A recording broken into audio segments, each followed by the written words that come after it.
receive one roof and an aluminum tent.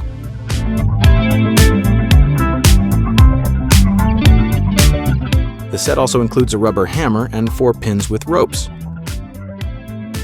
Now we will show you how to assemble the tent.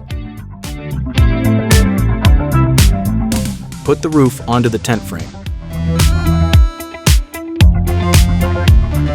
Pull the structure up until it locks into the hole.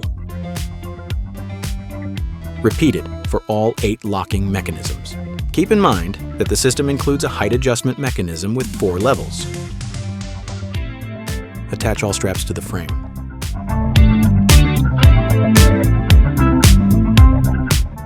Rotate the roof lifting handle until you feel resistance. In windy conditions, unfold the 4 pins with ropes. Attach them to the roof and secure them into the ground using a hammer. If you cannot use ground pins, you can purchase additional weights. Your tent is ready. Thanks for watching.